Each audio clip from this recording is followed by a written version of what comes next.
Eu queria abrir essa conversa citando aqui uma frase que me é muito valiosa, uma frase do Foucault, que eu não vou saber precisar onde ela está, mas o Google está aí para isso, né? A frase é o seguinte: o que me espanta é que, na nossa sociedade, a arte não tenha mais relação com os indivíduos ou com a vida, mas apenas com os objetos. A vida de todo indivíduo não poderia ser, ela própria, uma obra de arte? Então, para mim, esse questionamento do Foucault, ele é basilar. Ele está falando da arte como um todo, mas eu jogo isso no cinema. E minha ideia aqui é fazer um percurso, muito na base da provocação mesmo. Minha ideia aqui não é solucionar questões, não falar da história, da história do cinema, nada disso, nem tenho propriedade para isso. Eu sou um fazedor de filmes, então eu faço filmes, eu ainda não adentrei o universo acadêmico, então estou aqui mais para trilhar esse percurso de provocação e partir lá do cinematógrafo, da criação dos irmãos Lumière, e chegar aqui nos smartphones, né? E a gente tentar entender que percurso é esse, né? Se a gente voltar um pouquinho no tempo, no final do século XIX, então os irmãos Lumière inventam uma máquina. Essa máquina que foi criada, que foi o cinematógrafo, ela é uma invenção científica. E ela é criada na perspectiva de uma reprodução da realidade, né? A primeira projeção feita, né, a chegada do trem na estação, não passa de uma retratação da realidade, né? Então, os irmãos Lumière criaram uma máquina que conseguia retratar uma dada realidade, um dado recorte da realidade, e reproduzi-lo numa tela. E foi justamente por isso que dizem aí, né, que no dia dessa exibição, né, desse trem chegando na estação, as pessoas que estavam na sala, elas se assustaram, foram para trás, saíram da sala, enfim, achando que era o trem que estava vindo, né? Então, em certo sentido, foi uma invenção científica que teve sucesso, né? Porque ela cumpriu ali o que, na minha opinião, que, né, era o desejo dos irmãos Lumière, né, que era reproduzir essa realidade. Por que eu começo de uma invenção tecnológica, né? Porque eu vou terminar numa invenção tecnológica, que é o celular, né? E a gente tentar entender como que o cinematógrafo, né, uma criação tecnológica, científica, junto com essa criação, ela também cria uma arte, né? Ou torna possível que a gente se expresse a partir dela. E eu quero trazer isso para o celular, para dizer que o celular, enquanto um dispositivo de realização de filmes, também pode criar uma nova arte, né? Então, eu quero fazer esse percurso. Então, se a princípio os Lumière criaram essa máquina, e essa máquina tinha um objetivo específico de reproduzir a realidade, né, como a realidade está posta, rapidamente essa máquina ela é apropriada para outros fins, né? Então, aqui eu trago também uma outra referência, que é O Nascimento de uma Nação, de um cineasta chamado D.W. Griffith. O que ele faz? Ele pega essa máquina e ele não se limita à reprodução da realidade. Ele tenta ali forjar uma realidade. E a parte mais interessante é que boa parte das coisas que ele criou ainda existe hoje, né? Então, 90% dos filmes hoje tem como referência máxima as ideias e as criações do Griffith a partir do cinematógrafo, né? Então, a gente tem a chegada do trem na estação, que eu entendo isso como uma reprodução fria da realidade, né? Não há trabalho ali dos Lumière do ponto de vista artístico para manipular aquela realidade. A gente tem depois, na sequência, o Griffith, com O Nascimento de uma Nação. Ele pega essa coisa que os Lumière criaram e ele trabalha criativamente em cima da realidade e cria uma nova realidade. Não vou entrar aqui no mérito desse filme, nas questões raciais, né, de como esse filme é racista e como esse filme representa um período de forte ascendência do racismo, não só ali, mas no mundo todo. Não vamos entrar nesse mérito, a questão aqui é bem técnica com relação ao que ele criou. O que a gente vê aqui de muito claro? Toda a linguagem cinematográfica utilizada hoje de forma hegemônica é um tipo de cinema que todo mundo imagina, né? Então, quando fala em filme, a gente está falando de uma coisa assim, tá vendo? Tem ali umas pessoas sendo cercadas numa casa e todo um clima de tensão, né? A gente vai vendo várias câmeras, vários cortes e paralelamente a esse movimento, essa cena toda, que as pessoas vão ser ali mortas e violentadas e coisa e tal. Em paralelo, a gente vê toda uma série de pessoas em cavalo correndo, né? E a gente já automaticamente já entende o que está acontecendo, né?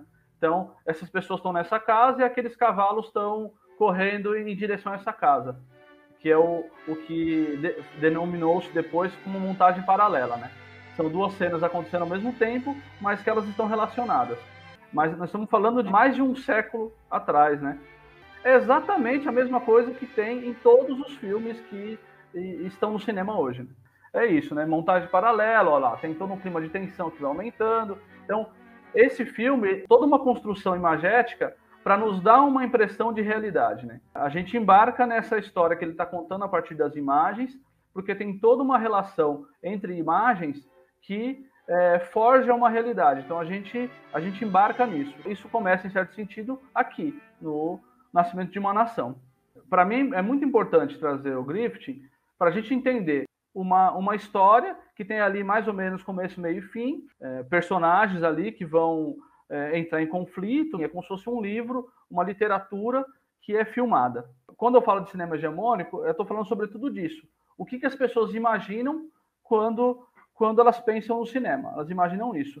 Mais de 100 anos dessa experiência do Griffith, os filmes que todo mundo assiste hoje, tanto nos streamings quanto no cinema, continuam sendo coisas semelhantes ao que era feito lá pelo Griffith, né?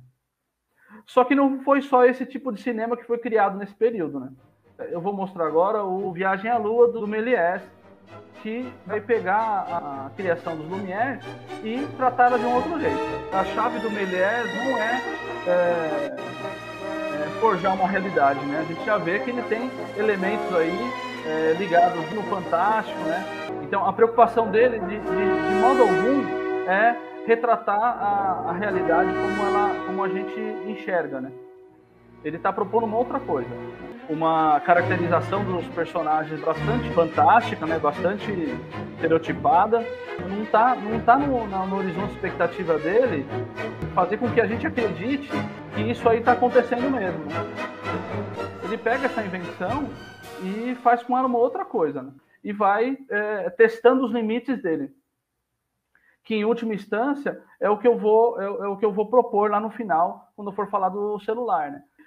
A questão não é a gente pegar o celular, tirar a câmera profissional e usar o celular, né?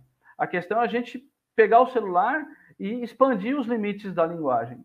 Então, é semelhante ao que o Méliès começa a fazer aqui, né? Ele vai pegar isso, ele vai expandir essas fronteiras da linguagem cinematográfica que está sendo criada ali para fazer coisas novas, né? Ele não está preocupado com a realidade, ele está preocupado em propor uma experiência lúdica para o espectador, né? Aí eu quero trazer aqui uma outra experiência, né, que tenta ali uma subversão. Esse filme é O Limite, é um filme brasileiro de 1931, de um cineasta chamado Mário Peixoto, que se insere dentro desse contexto, né? Então a gente tem uma indústria cinematográfica hegemônica nascendo, que tem como princípio o cinema do Griffith, um cinema narrativo, um cinema que está mais preocupado em colocar tudo muito mastigado para o espectador, né? O espectador ali ele só recebe, né? Então a gente está vendo esse cinema se tornar hegemônico e nesse contexto a gente tem esse filme que é O Limite, que tem uma outra proposta, que até hoje se discute aí que história que conta esse filme, porque no final das contas a gente está falando de um filme que está preocupado com a subjetividade, está preocupado com toda uma simbologia de cada uma das cenas. Então é um filme diferente, não tem aquelas ferramentas que o Griffith inventou com o Nascimento de uma Nação, né? Então é um filme que dentro desse contexto ele subverte a linguagem, né? Porque também é um camarada que está preocupado em expandir a linguagem cinematográfica e tentar quebrar um pouco as fronteiras.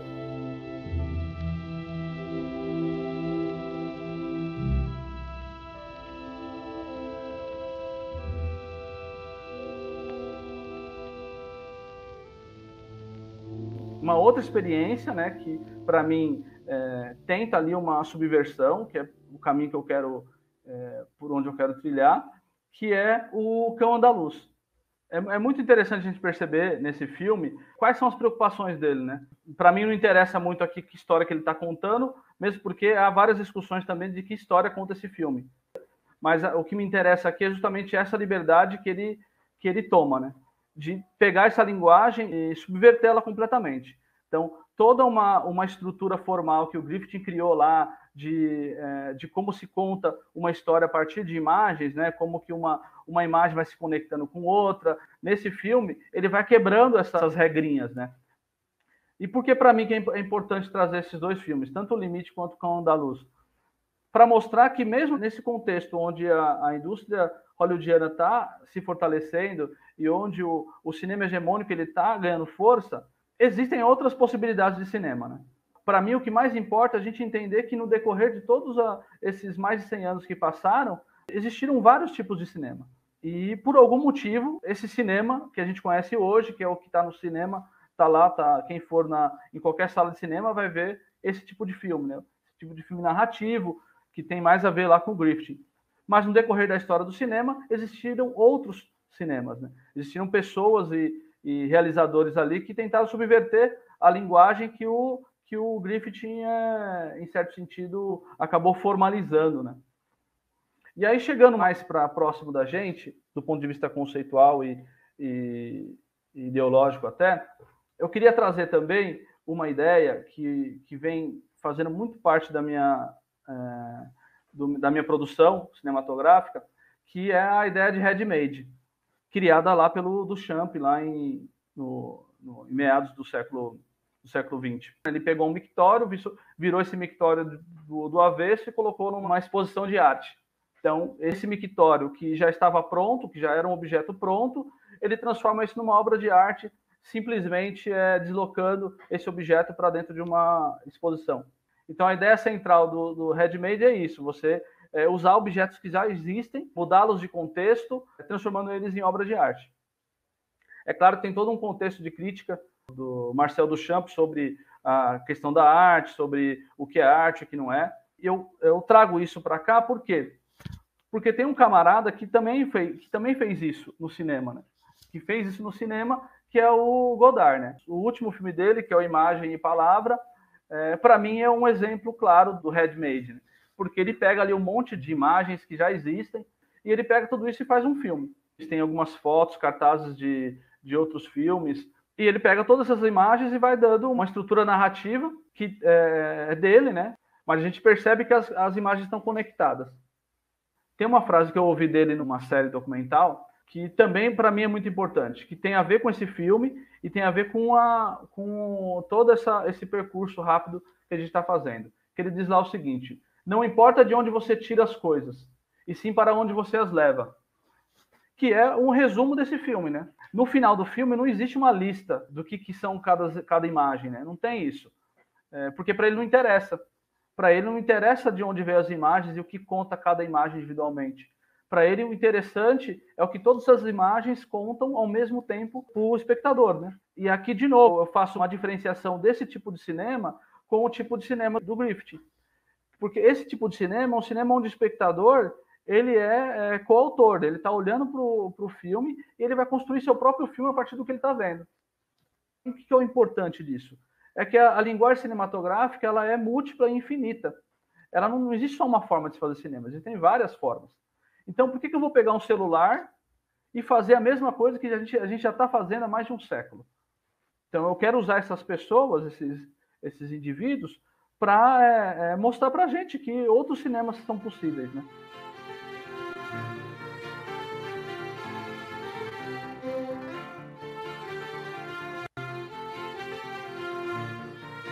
Esse filme chama Nós que Aqui Estamos, Por Vós Esperamos, é de um cineasta brasileiro chamado Marcelo Mazagão, né?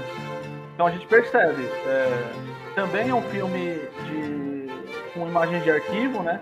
Então a gente vê aí várias imagens, também fruto de uma baita de uma pesquisa. E a parte interessante desse filme são as legendas que ele coloca. Ele vai, ao contrário do que faz o Godard ele não dá crédito nas imagens. Aqui ele dá crédito nas imagens, em algumas. Tem gente que diz que esse filme é um documentário, né? Enfim, a discussão é grande. Então ele vai escrevendo, tá vendo? Do que se trata, algumas imagens. E o filme inteiro é isso. São várias imagens de arquivo que fruto de uma pesquisa que ele vai conectando uma com a outra e vai estabelecendo também uma narrativa, no caso desse filme aqui, um pouco mais clara que a do Godard.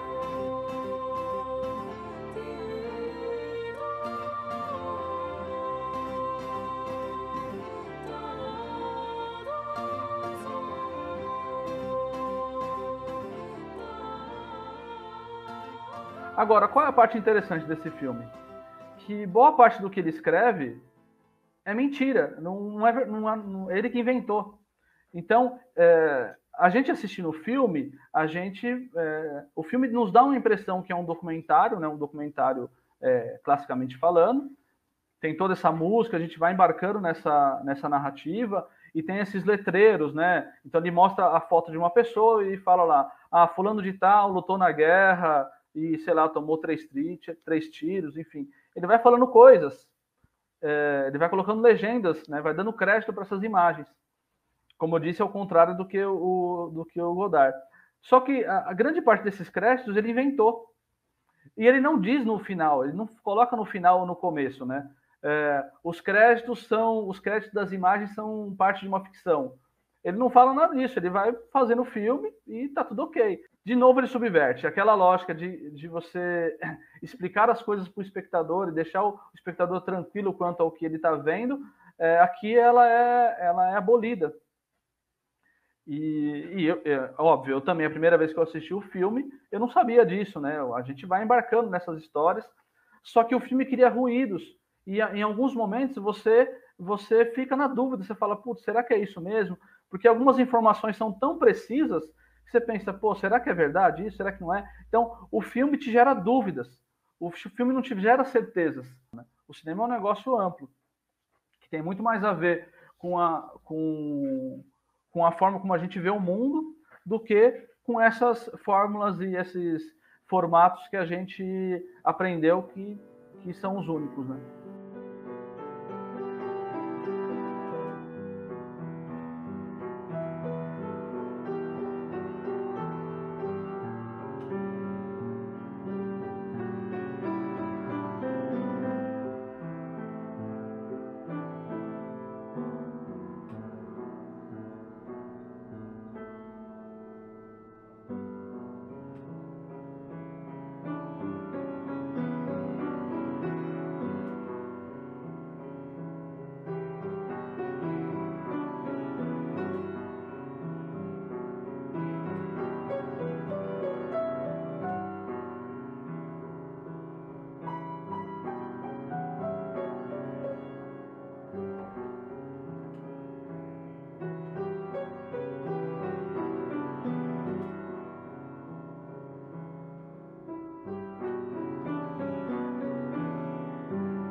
Esse filme chama Alianças Profanas. O filme conversa muito com o Palavra e Imagem. O Palavra e Imagem não chega a ser uma referência, porque eu fiz esse filme, eu não tinha assistido ainda o filme do Godard, mas eles são muito parecidos. Na medida que são várias imagens em tese de arquivo que se conectam de algum jeito. E qual que é a parte interessante desse filme? É que todas as imagens foram feitas com celular e são imagens que eu já tinha no meu celular. Quer dizer, eu tinha um monte de vídeos no meu celular e resolvi fazer um longa-metragem. E que está nessa chave, né? Então, que é o cinema enquanto mergulho subjetivo, porque são todos vídeos que eu fiz para ser postados no Instagram. Então, são vídeos que estão no Instagram. Só que eu peguei todos esses vídeos e dei a eles uma cara também tendo como muito referência a ideia do handmade, né? Que é isso, né? Então, eu tirei o vídeo do Instagram e joguei ele num outro lugar e chamei esse outro lugar de filme. Então, uma vez que eu falei que aquilo é um filme, ele virou um filme. É uma coisa que eu costumo falar também, né? O cinema é a arte da autoaclamação, né? Então, uma vez que eu coloco uma imagem numa tela e falo que aquilo é um filme, aquilo passa a ser filme, automaticamente. Por que eu tenho certeza disso? Porque quando eu passo isso para alguém assistir e falo que isso é um filme, a pessoa vai assistir tentando dar algum sentido. Então, no final, quem transforma aquela imagem num filme é também o espectador, a partir do momento que ele foi colocado em confronto com aquela imagem. E está ligado à questão da liberdade, né? Como que eu vou exercer meu potencial artístico dentro dessa linguagem cinematográfica sem ser escravo do cinema hegemônico. Eu exerço isso corrompendo a linguagem e criando minha própria linguagem. Dentro de tudo isso, por que o celular para mim é importante? Porque o celular hoje ele é um membro do nosso corpo, né? Então, 90% das pessoas têm celular e o celular está sempre ali no corpo. E todo celular tem uma câmera, uma filmadora. Então, para mim, como que eu transformo esse celular num dispositivo de potência artística e cinematográfica? Eu faço essa transformação a partir do momento que eu admito que a minha relação com o real pode ser uma relação artística e criativa para qualquer pessoa. Então, todo mundo no mundo pode olhar para as coisas de uma maneira criativa, né? Então, e ver as coisas com outros olhares, né? Qualquer imagem do real pode nos impactar artisticamente. Então, no final das contas, o celular é importante para mim porque ele me possibilita esse registro, me possibilita essa rapidez. Por isso que eu falei lá no começo que não se trata de pegar uma produção cinematográfica tradicional e colocar um celular, não é isso. Se trata de pegar esse celular e fazer com que ele seja o dispositivo central de conexão criativa que a gente possa ter com a realidade. Tem gente que chama isso de videoarte, tem gente que chama isso de vídeo, né? Só de vídeo, mas eu chamo de filme porque para mim são filmes. E é assim que eu trato.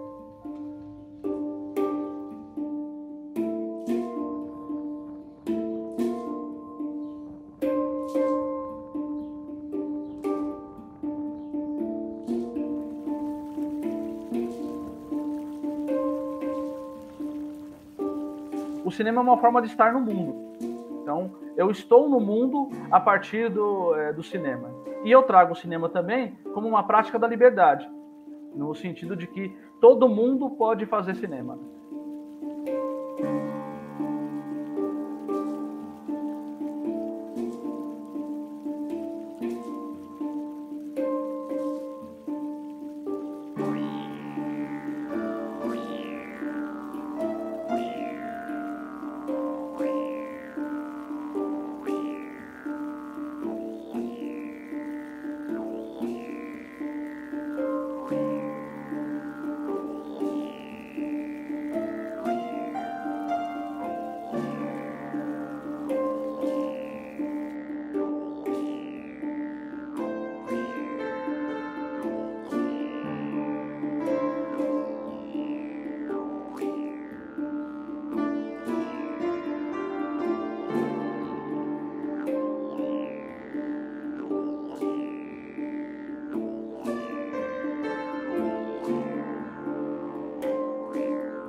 Quando eu falo cinemastê, né? O cinema que habita em mim, saúde o cinema que habita em você, tem a ver com isso.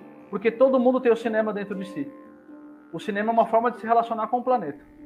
E ele não é uma prioridade desse grupo ou daquele grupo. Ele está em cada um. Se eu tiver a ferramenta, esse cinema que eu tenho em mim, ele vai aparecer.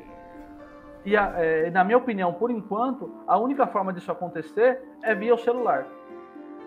Porque o celular é acessível, porque todo mundo tem um celular, e o celular está sempre presente na vida das pessoas.